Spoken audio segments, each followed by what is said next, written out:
Good morning and welcome to another Musical Moments presentation. Today is sort of like the Olympic version, not really, of Musical Moments. We're covering a whole gamut of church seasons. We're starting with a little bit of Christmas and ending up with Thanksgiving, and then we're having everything else in between there. But I hope that you're having a good week. This week has been an interesting one.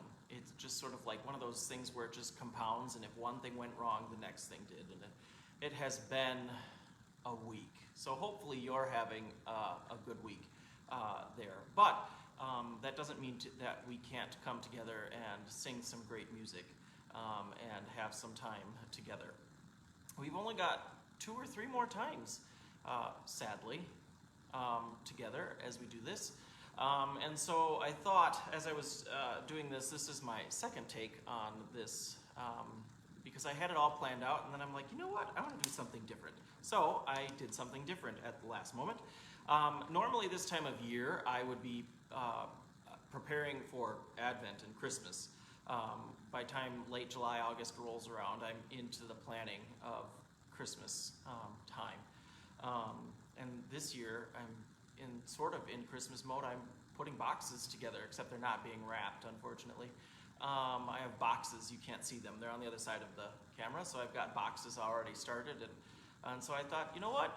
I should still do a little bit of Christmas. So we're going to start out with some of my favorite Christmas carols. I love Christmas. I love everything about it. It just makes me happy. I'm one of those people that I could just do it all year round. In the summertime, it kind of comes and goes. I can't necessarily watch it all the time because it's hot outside. But I do enjoy the cheesy Hallmark movies where if you've seen one, you've seen them all. My sisters and I enjoy watching them, and Stephanie does too from time to time. But I do love listening to Christmas music, especially the Christmas choral stuff. So we're going to start out with music that I enjoy that's not familiar so much to the United States unless you're Episcopalian. We're going to start out with some English versions of Christmas carols today.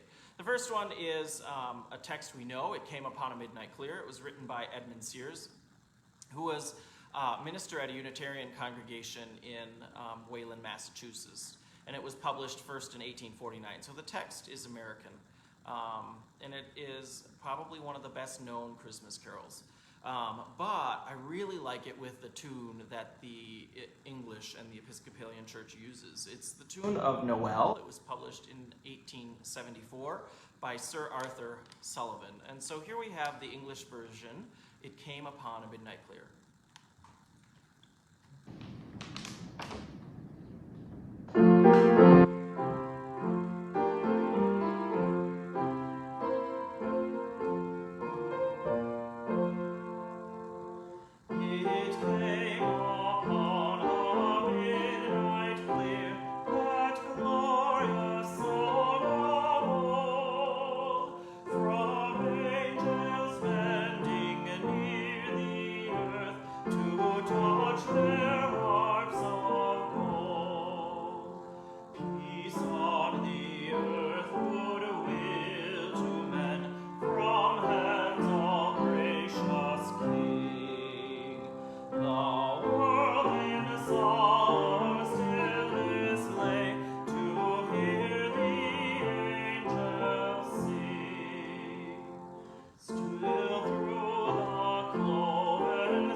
Came Upon a Midnight Clear with a little bit of an English twist. Next, we're going to look at another well-known Christmas carol. We just did that one. O Little Town of Bethlehem by Phillips Brooks.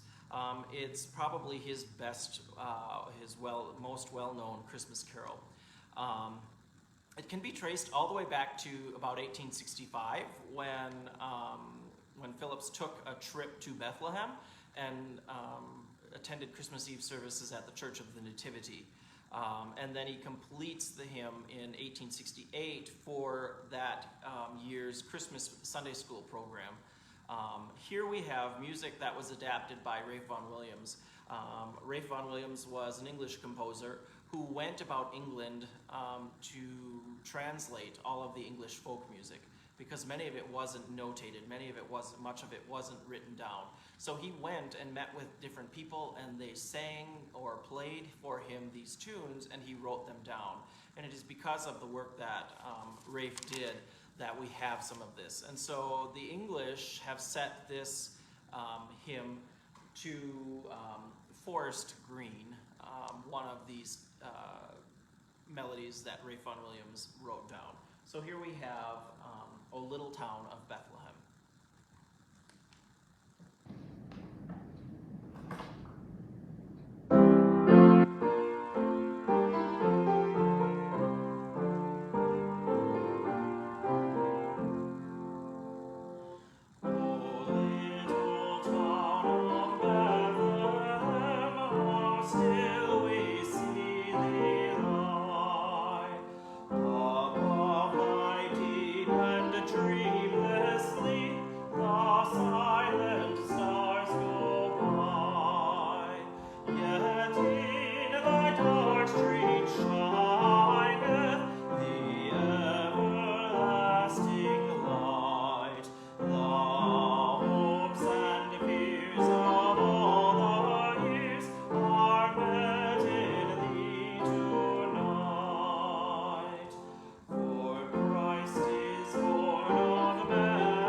Bethlehem. Of course, we know it to the tune of St. Louis. Oh, little town of Bethlehem. But this is just an alternate, I think a great melody for that hymn. Next, we're going on to a Latin text that was translated into English. Resonet in laudibus, or let the voice of praise resound is the English translation here. It is a 14th century carol from the Moosberg Gradual of 1360. So a gradual is lays out what we do in church, basically, and the Catholic Church has a lot of them that they use for resources for all of the different services that they have. This particular text was written by Reverend Edward Trail Horn, who was born in 1850. He was educated at the Theological Seminary of Philadelphia, which today is United Lutheran Seminary and is an ELCA seminary. The Lutheran Theological Seminary in Philadelphia, or at Philadelphia, or of Philadelphia, was a competition seminary with the Theological Seminary of Gettysburg. They divided. At one point, there were people upset over what was being taught. They felt that it was too American, being taught at Gettysburg, so they divided and formed the Theological Seminary at Philadelphia. And so there were a whole bunch of synods that formed. The Ministerium of Pennsylvania withdrew from its larger body, and they went to form a different synod there. And there were like 13 synods. Wisconsin pulls out, Missouri and partners pull out because of doctrinal issues. So it ended up being like 10 groups that signed on to it. Eventually it was one of the groups that forms what is known as the ELCA today. Anyway, so here we have a version of this Resonet in Laudibus by Edward Trail Horn, who was a pastor many years ago. So here we have this great Christmas text.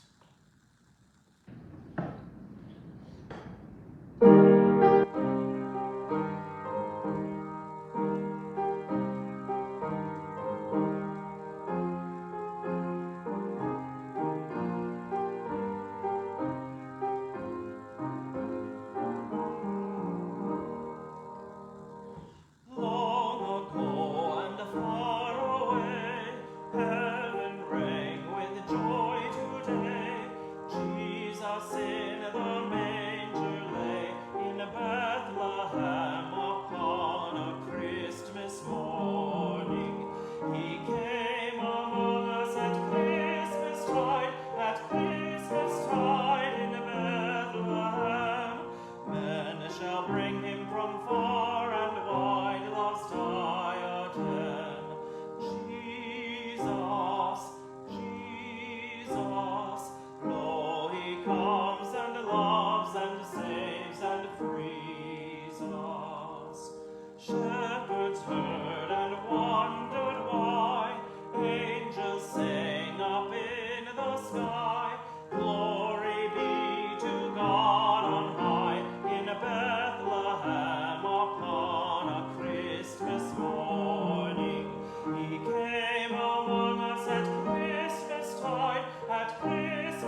how that has a beautiful, just a rocking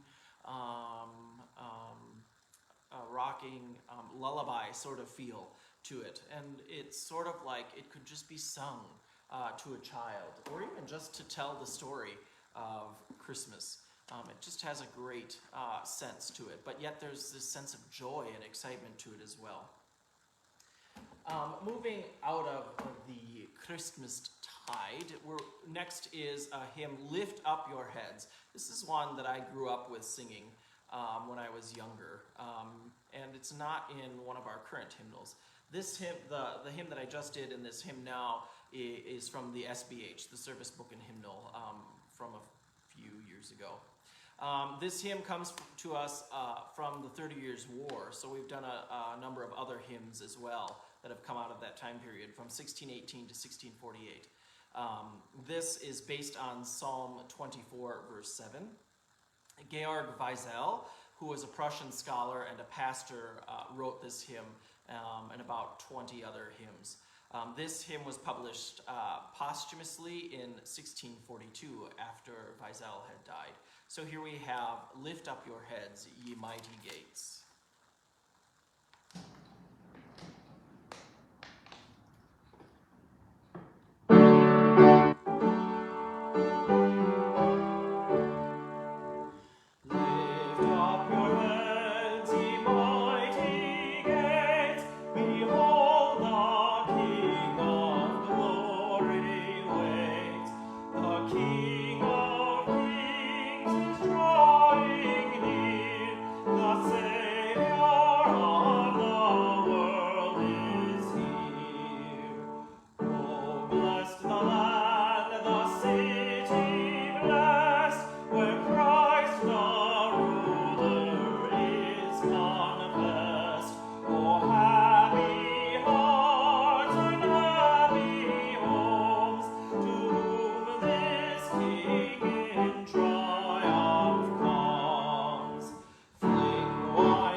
German hymn was translated by Catherine Winkworth, whom we looked at a couple weeks ago. She studied German literature and translated it for English use. So there we have Lift Up Your Heads, Psalm 24, verse 7. Next, we go to our current hymnal. We have a hymn that I don't think we've done here at Zion, but it's one of my favorites. It was written by Samuel Stennett in 1787, who is English, I believe. But the tune is American. I always thought that this was an early American hymn, but only the music is early American. The text is not. Samuel was a Seventh-day Baptist hymn writer. It is not to be confused with Seventh-day Adventists. They are two different groups, believing two different things there. So he is a Seventh-day Baptist hymn writer that wrote many hymns. Seventh-day Baptists do meet on Saturday mornings. There is a Seventh-day Baptist church in Milton, Wisconsin, of all places, and it's still there, and you can check out their services online there. So here we have Samuel Stennett's hymn on Jordan's Stormy Banks.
That hymn, the text, speaks to the theology, some of the theology of the Seventh-day Baptist, and it's what differentiates Seventh-day Baptists from Seventh-day Adventists.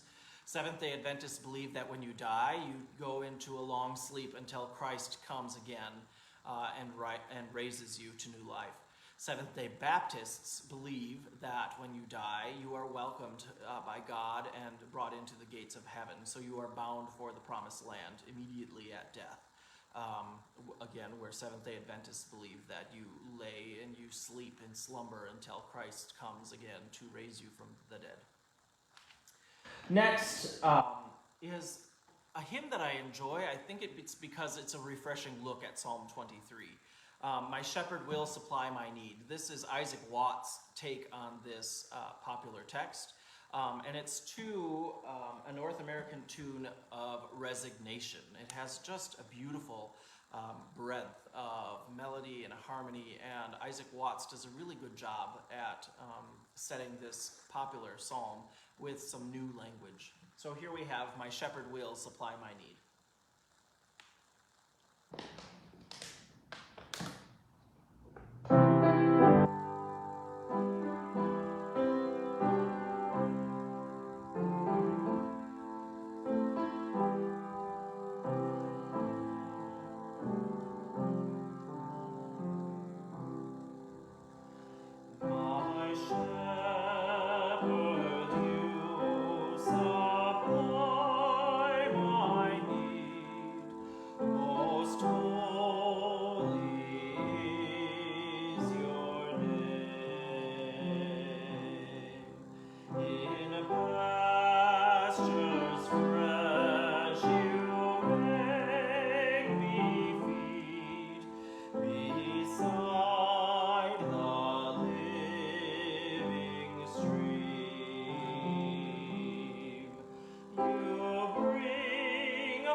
my shepherd, you supply my need. A great look at Psalm 23. Lastly, a Thanksgiving hymn. We praise you, O God. We know this as we gather together, which is a Dutch hymn, and there's reasons why we don't use we gather together to ask the Lord's blessings, who chastens and hastens and makes us his own.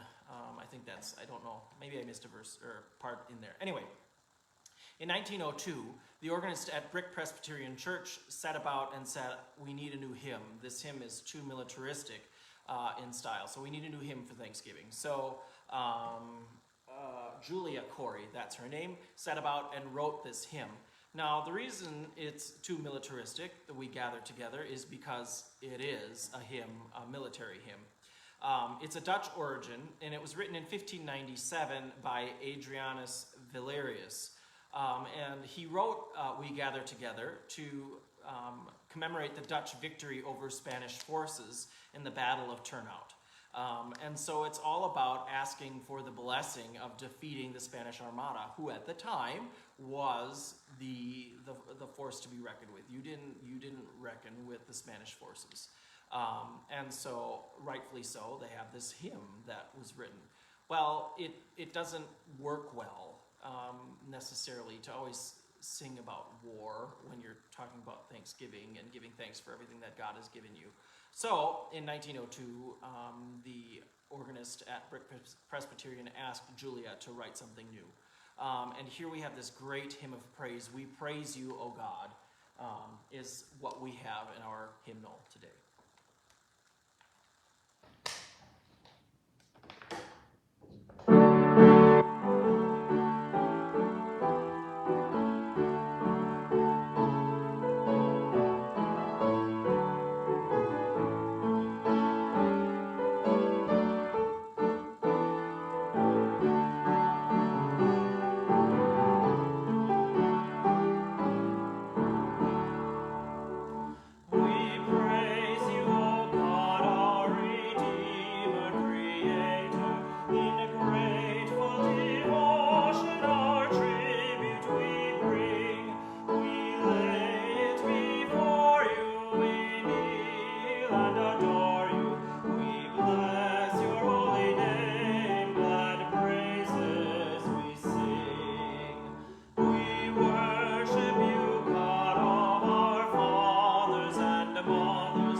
So we give thanks to God for all that God has given us, for the sweltering heat, for the rain and the storms, and for safety through this week and the coming weeks ahead.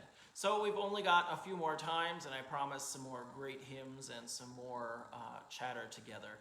And so until we see each other either on Sunday morning or again next week for another Musical Moments, have a great week and God's blessings be upon you.